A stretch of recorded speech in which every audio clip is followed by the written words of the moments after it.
Saudara-saudara, saya dari 6 bulan lalu itu udah ceramah keliling Indonesia. Dari sebelum Ijtima Ulama digelar, saya udah keliling untuk menyerukan, mengajak umat rakyat masyarakat untuk memilih siapapun yang lahir dari Ijtima keputusan ulama. Itu dari 6 bulan lalu. Kalau mau dikalikan, ya, udah dihitung-hitung. Satu malam saya ceramah paling sedikit 4 tempat. Kalau malam Sabtu, malam Minggu, malam Senin itu bisa sampai 10, 11, 12 tempat satu malam. Itu yang hadir paling sedikit 5.000. Kita ambil umumnya 10.000. Bahkan bisa ratusan ribu satu acara. Kita ambil 10.000. Berarti satu minggu 7 hari. Satu minggu 7 hari berarti 60.000. Nah, kenapa ambil 60.000? Karena malam Selasa saya nggak bisa. Malam Selasa itu jadwal saya ngajar para kiai, ngajar para ustadz, ngajar ihya, karangan Imam Ghazali sama Risalah Al-Husainiyah. Nah, itu udah dihitung sampai bulan ini, sampai akhir Desember itu total sekitar 7.800.000 suara. Itu hanya dari saya yang keliling selama 6 bulan, saudara-saudara. Itu saya hadiahkan untuk si Anies dan Jawa. Akan tetapi, saudara-saudara, ingat, saya peringatkan. Saya tanya semua yang hadir di sini, 2024 nanti ini Februari, mau ikut ulama apa tidak? Mau ikut ulama apa enggak? Mau ikut ulama apa enggak? Berarti mau pilih siapa? Mau pilih siapa? Mau pilih siapa? Kita sampaikan, wahai Anies Baswedan, kami akan memilihmu, kami akan mendukungmu untuk jadi presiden. Tapi ingat, kalau nanti engkau jadi presiden dan wakil presidenmu mengkhianati rakyat, mengkhianati bangsa, mengkhianati Islam, mengkhianati agama, demi Allah, saya Pak bin Smith orang pertama yang akan melawan mereka dan turunkan mereka.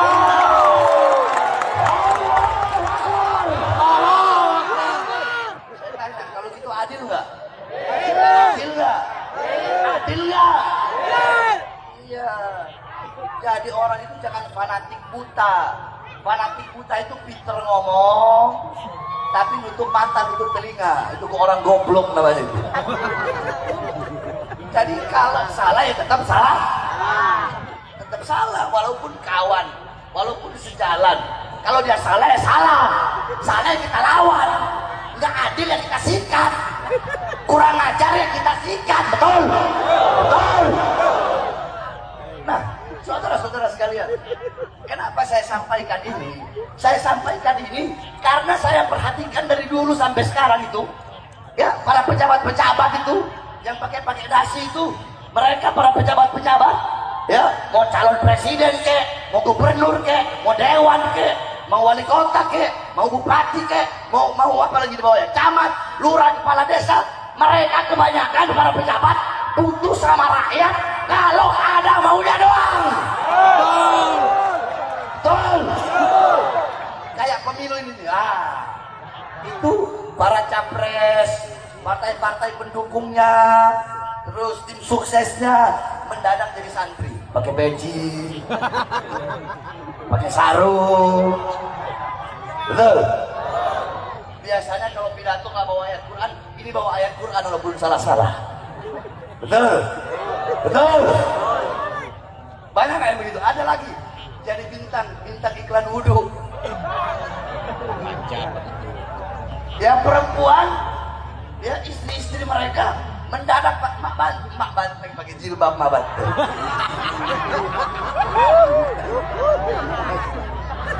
Mendadak ya perempuan jadi santriwati. Datang ke masjid, betul. Datang ke majelis taklim, betul. Butuh sama ustadz, butuh sama kiai, butuh sama habaib. Mereka ini pejabat-pejabat biadab ini yang suka ingkar janji sama rakyat, ya, yang suka berikan janji palsu. Saya berjanji kalau saya jadi presiden, kalau saya jadi dewan, saya jadi gubernur, saya tidak bakal makan gaji saya. Biadab, pendusta, pembohong. Iya, gaji presiden berapa sih? 40 juta, 60 juta. Gaji kalian berapa? Paling cuma 40-60 juta. Memang tidak kalian makan, tapi ratusan triliun uang rakyat, uang bangsa kalian makan. itu uang rakyat dan uang masyarakat. Betul. Jangan kalian jangan mentang-mentang punya pangkat, punya jabatan. Oh, saya jenderal, saya panglima TNI. Oh, saya Kapolri. Oh, saya presiden. Oh, saya menteri. Gak ada urusan. Hei, jangan bangga dengan pangkat kalian. Jangan bangga dengan jabatan kalian. Karena pangkat dan jabatan kalian dari kami rakyat. Saya tanya, jawab biar keras masyarakat Banjarnegara. Jawab, saya tanya, mereka punya uang hasil dari mana? Dari mana?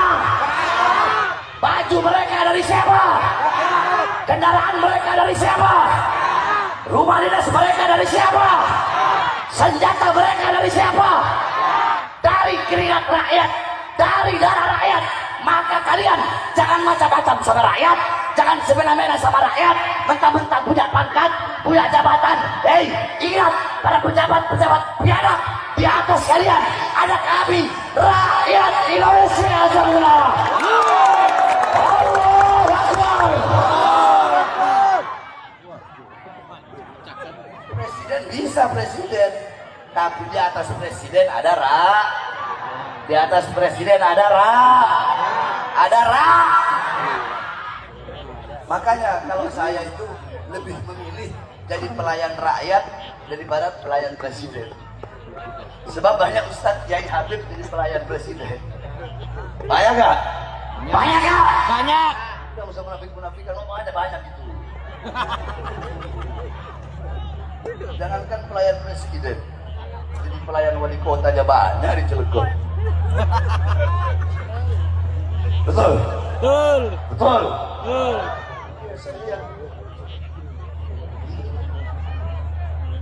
Tapi wali kota Cilegon ini subhanallah Pak Helgi luar biasa. Kakak saya, abang saya, mudah-mudahan panjang umur. Itu wali kota akhirat saya manggilnya, wali kota akhirat. Makanya saya doakan Pak Helgi ini jadi gubernur insyaallah. Amin. Nah, sampai mana tadi saya? Rakyat. Iya, jadi pejabat sekarang itu butuh sama rakyat kalau ada maunya dong.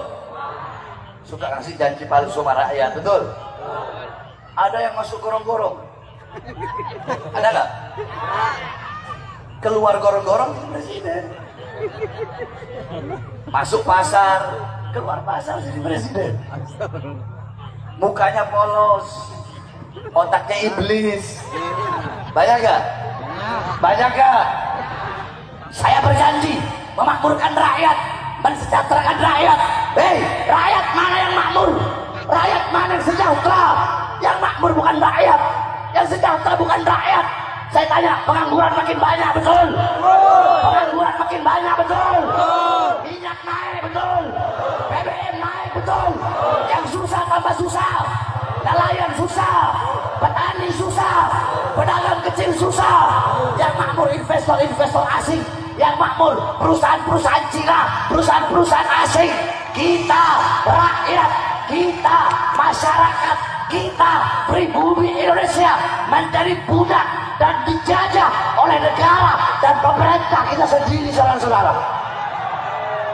Saya tanya, kezaliman seperti ini lawan atau biarkan? Lawan. Masyarakat Cilegon, lawan atau biarkan? Lawan atau biarkan? Lawan atau biarkan?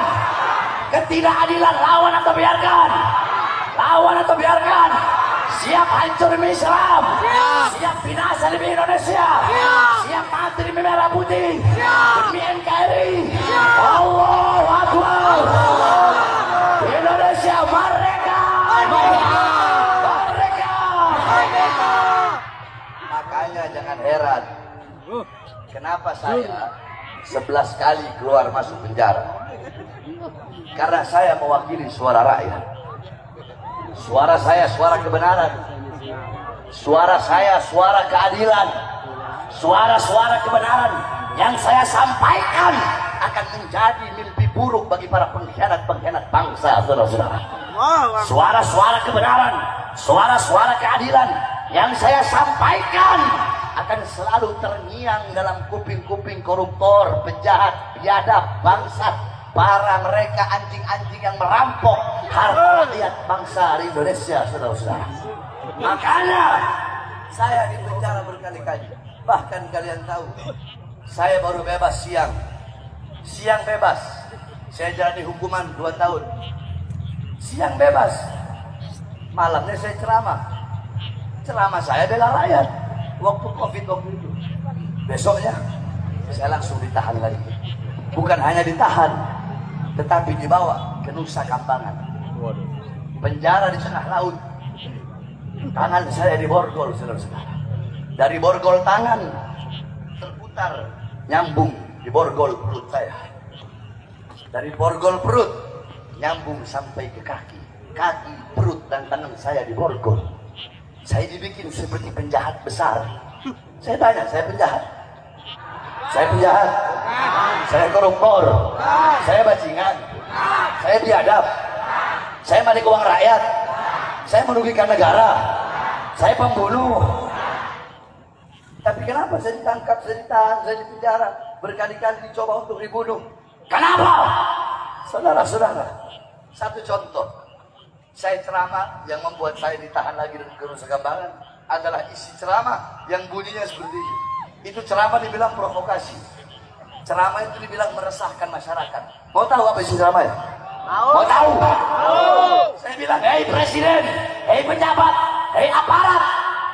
Di musim corona ini, masyarakat kalian kurung dalam rumah, PSBB waktu itu. Kalian kurung dalam rumah, tapi tidak kalian berikan kebutuhan hidupnya. Kalian mau bikin hidup rakyat atau bikin mati rakyat? Itu katanya provokasi. Ayo, di sini semua masyarakat. Saya tanya, itu provokasi? Provokasi? Provokasi?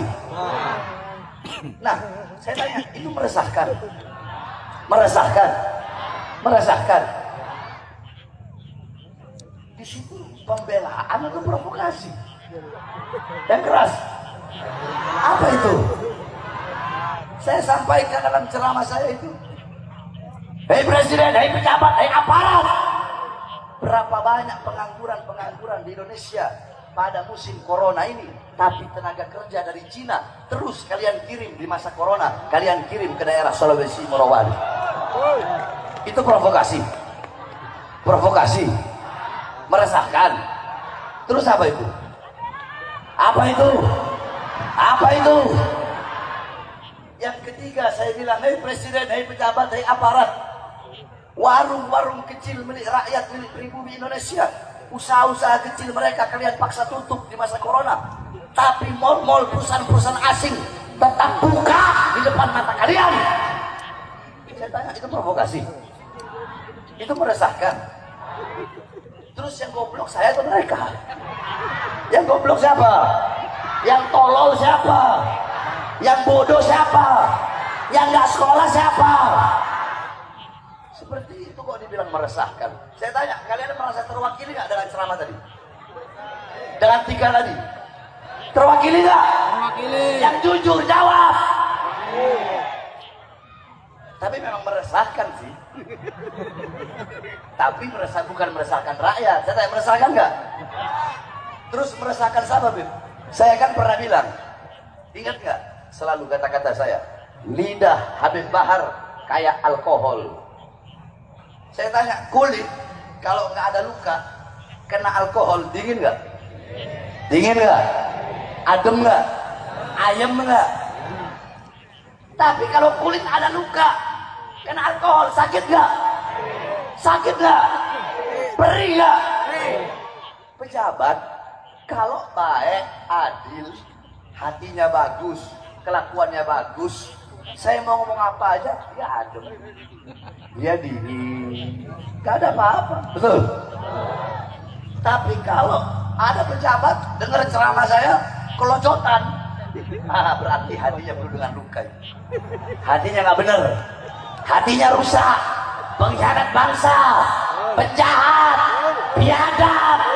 Nah itu mereka itu. Ceramah memang meresahkan, tapi meresahkan mereka, saudara-saudara. Tapi saya nggak ada urusan. Saya sekarang ini, dari dulu bahkan sampai sekarang saya sudah nggak peduli. Mau di penjara kek, mau dibunuh kek, saya udah nggak peduli. Kenapa? Terlalu banyak saya melihat ketidakadilan di negara kita, saudara-saudara. kita ditindas oleh mereka, kita dijajah secara tidak langsung. Pahlawan zaman dulu lihat gimana geger Cilegon. Saya tanya para pahlawan-pahlawan, perang geger Cilegon, perang Serang, perang ini, perang itu. Para pahlawan musir siapa? Penjahat. Para pahlawan musir siapa? Penjajah. Pahlawan zaman dulu mereka mengusir penjajah dari Indonesia. Kalau pejabat sekarang mereka mengundang penjajah-penjajah gaya baru. Mereka kalungkan bunga, sedangkan penjajah-penjajah tersebut merampok kekayaan alam yang ada di tanah Indonesia, saudara-saudara. Contoh Krakatau Steel sekarang bukan punya Indonesia itu. Betul, betul. Makanya itulah bedanya para pahlawan dan para pejabat sekarang. Makanya saya udah nggak peduli. Kalian mau penjarain lagi, bodoh amat. Silahkan. Mau bunuh saya, nggak ada masalah. Jangankan cuma di penjara. Penjara itu kecil, resiko paling kecil demi bangsa, demi rakyat, demi masyarakat, demi kalian, demi umat. Jangankan di penjara, nyawa saya, jiwa saya, darah saya murah harganya tumpah untuk bangsa dan rakyat Indonesia. Allah Akbar.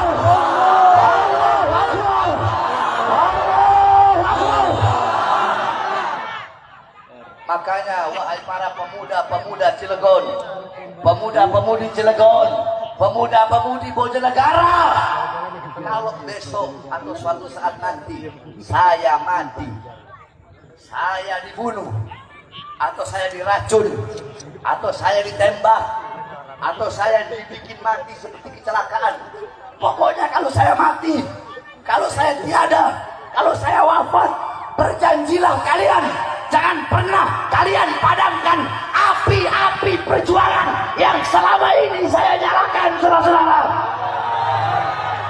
Siap lanjutkan perjuangan. Siap lanjutkan perjuangan. Siap lanjutkan perjuangan. Allahu Akbar.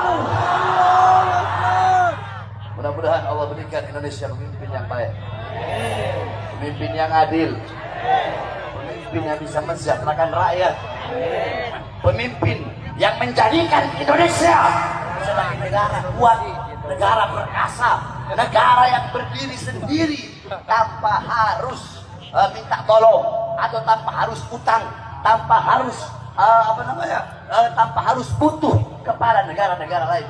Kalau boleh, biar negara-negara lain yang datang ngerengek ke kita, saudara-saudara.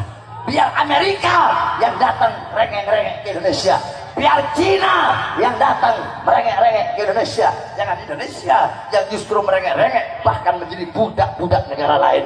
Indonesia harus menjadi negara yang kuat, negara yang disegani oleh bangsa-bangsa dan negara-negara yang lain, saudara-saudara. Nah, itu semua tergantung dari suara-suara kalian.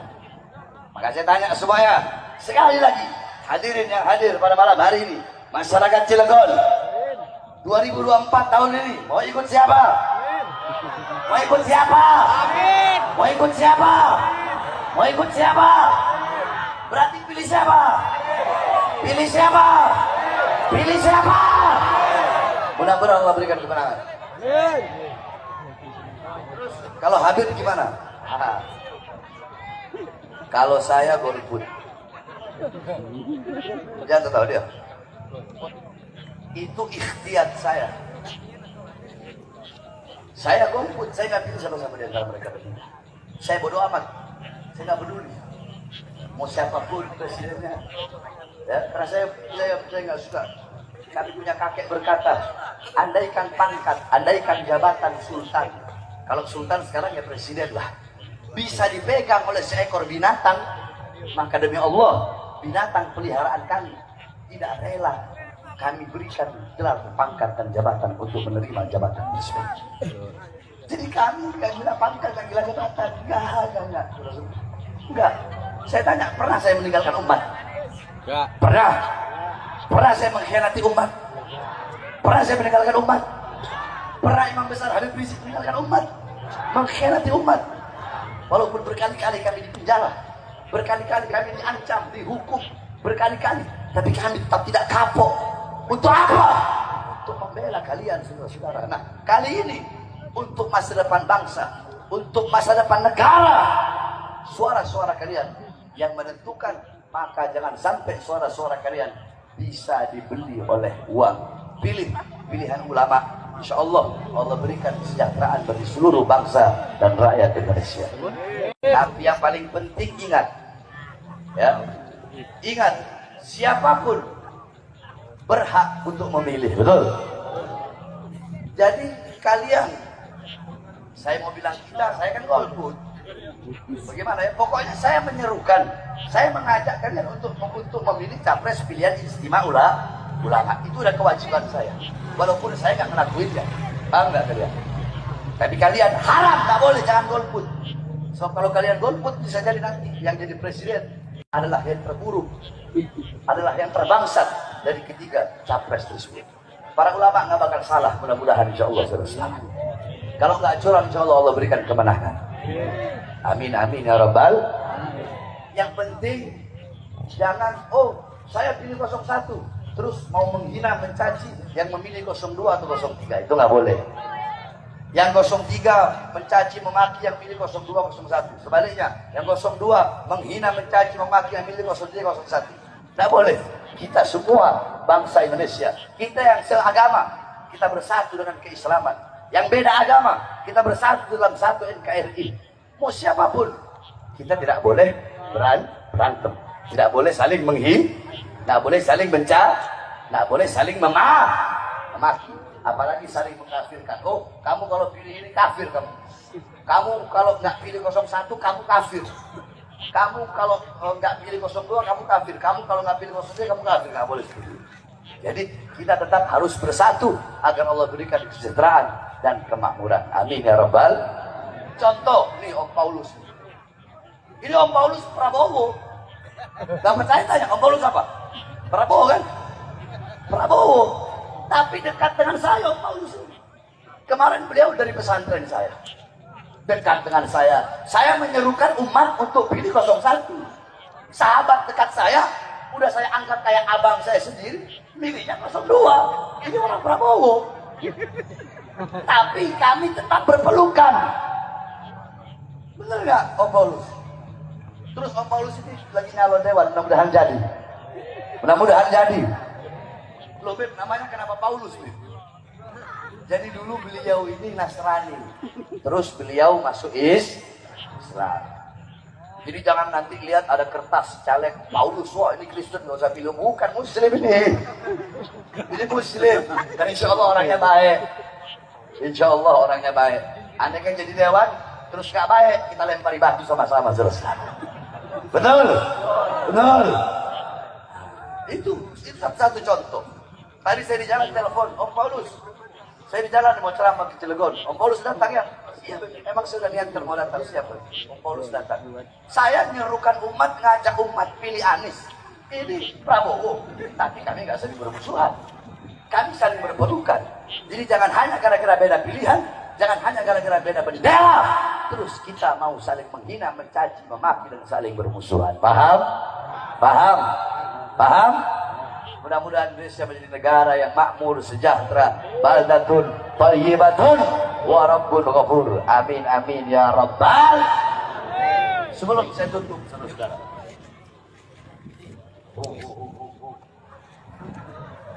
Saya bilang, saya ini lagi sakit. Lamun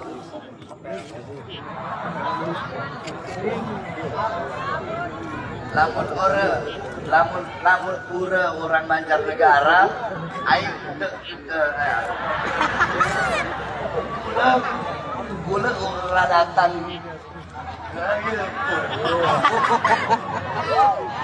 paham? Insyaallah ya, yang sedikit ini mendapatkan manfaat. Nah, sebelum saya tutup, saya ini lagi masih bangun pesantren. Pesantren saya gratis, nggak bayar. Kenapa?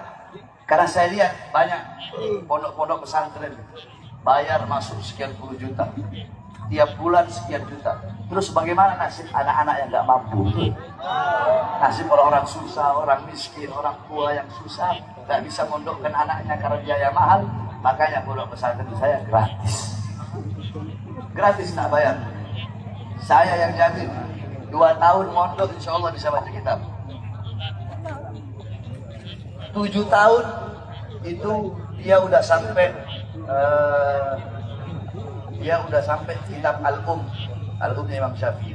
Tapi harus melalui dulu kayak Al-Wajiz, Al-Wajiz Imam Ghazali itu sampai ke Al-Um dalam urusan fikih atau lain-lain. Dan banyak, ada 32 mata pelajaran dan pesantren saya salaf, nggak ada sekolah umum, murni salaf. Nah, dan pesantren saya haram jadah terima bantuan dari pejabat dan pemerintah, saudara. Kenapa? Banyak ustaz kiai habib sekarang itu orang Banjarnegara ngomong, Ustaz kiai habib, anak pejabat, anak itu anak kan, anak pejabat, pokoknya gini aja, ada pejabat korupsi, biadab, kurang ajar. Ustaz kiai habib, kenapa nggak ditegur? Jawab sama ustaz ini, kiai habib ini, orang enak gue mau negur. Kemarin habis dikasih uang 100 juta. Banyak nggak yang begitu? Banyak nggak? Banyak nggak? Banyak. Makanya saya nggak mau terima bantuan dari pejabat. Dan saya tidak terikat dengan politik manapun, partai manapun. Makanya saya bebas mau ngomong apa aja, terserah saya. Saya bebas, sesuka hati saya mau ngomong apapun. Karena suara saya itu suara kalian, suara rakyat, suara kebenaran, suara kalian. Nah, makanya saya minta kepada malam hari ini kepada seluruh masyarakat yang hadir. Ibu-ibu saya tanya, ibu-ibu beli bedak berapa harganya? Berapa? 200.000. Standar 200. Berapa? 100. Ah, udah 100. Saya tanya, bedak itu hancur nggak? Binasa nggak? Sesaat nggak? Untuk sesuatu yang hancur, untuk sesuatu yang binasa, kalian rela mengeluarkan ratusan ribu bahkan jutaan. Kenapa untuk sesuatu yang abadi, yang kekal, kalian tidak rela mengeluarkannya? Apa itu? Untuk akhir. Mau saya tanya, supaya hadir di sini pada malam hari ini, siap keluarkan hartanya? Siap. Siap keluarkan harta? Siap. Nanti panitia Malaskar gelar sorban dari ujung sampai ujung. Yang punya flash, nyalakan flash HP-nya. Saya tanya masyarakat Banjarnegara, itu di belakang ada bendera PHB Serang, PHB Cilegon. Saya tanya, apal nggak Malas Pembela Rasulullah? Apal? Siap bawakan sama-sama? Siap nyanyikan sama-sama? Nyalakan flash HP-nya semua. Sampai belakang, ayo yang belakang. Yang di atas sana itu, dekat apa itu?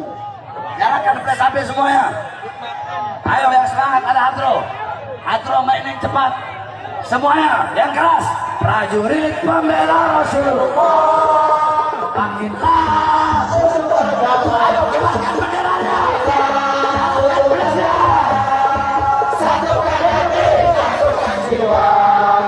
Unsur hidup bangsa, lawan dia sampai berdarah. Agama dan negara tercinta. Hancur.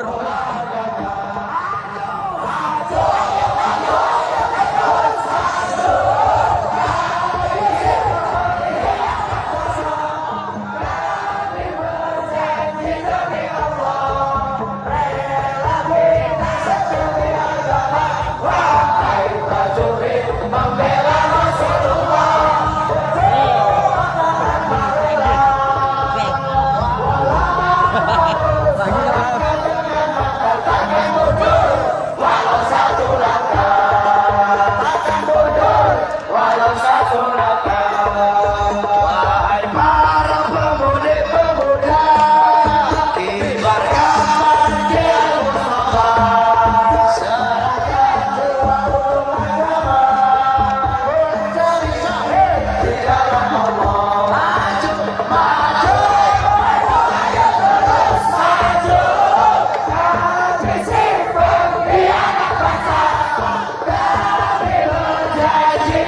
untuk melawan pengkhianat bangsa. Maju atau mundur? Maju. Maju atau mundur? Maju atau mundur? Maju. Bangsa. Lawan koruptor. Lawan kezaliman. Siap. Hancur demi Islam. Siap. Hancur demi NKRI. Siap. Allahu Akbar. Merdeka. Merdeka. Allahu Akbar. Hari Kamis 25 Januari 2024. Saya tanya masyarakat Cilegon, nanti presiden milih siapa? Pilih siapa? Presiden pilih siapa? Kamis malam Jumat 25 Januari 2024. Nanti ketika pemilihan presiden, masyarakat Cilegon milih siapa? Kamu siapa? Menangkan. Menangkan. Allahu Akbar. Allahu Akbar. Sekali lagi saya sampaikan. Saya menyerukan dan memerintahkan kepada kalian untuk memilih Anies. Saya nggak lihat Aniesnya, saya nggak lihat partainya yang ada di belakangnya, enggak. Yang saya lihat adalah hasil musyawarah dari Ijtima Ulama, pendapat ulama. Itu yang saya lihat, saudara-saudara. Dan para ulama yang datang, mereka bukan ulama-ulama bayaran, mereka datang dari Indonesia untuk ikut Ijtima Ulama, bayar tiket sendiri, makan beli sendiri, makan sendiri, nginep hotel sendiri. Oh, ada lagi kelompok golongan yang ulama yang satu lagi, mereka yang dibayar sama capres. Ayo dong, suruhkan umat untuk pilih saya. Mereka yang dibayar, tetapi kami yang mengeluarkan keringat kami keluarkan harta kami, keringat kami, darah kami untuk memenangkan pilihan capres pilihan dari mana? Ijtima Ulama, yaitu siapa? Siap menangkan. Sekali lagi, saya pilih dia bukan karena dianya Anies atau karena kita ikut pendapat Ijtima Ulama. Jadi walaupun berbeda pilihan, ada ulama yang mau pilih 02, 03, silakan. Karena 02 juga ada ulamanya, 03 juga ada ulamanya. Saya tanya di sini semua masyarakatnya, mau pilih mana? 1, 02, 03. Pilih siapa? Pilih siapa? Pilih siapa? Masyarakat Cilegon pilih siapa? Pilih siapa?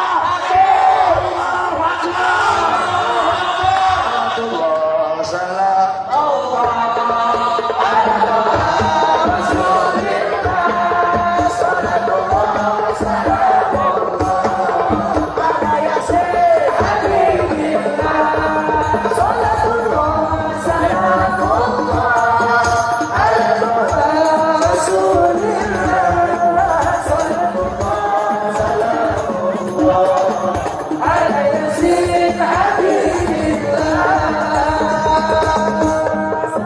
Oke teman-teman, sampai di sini dulu live hari ini. Assalamualaikum warahmatullahi wabarakatuh.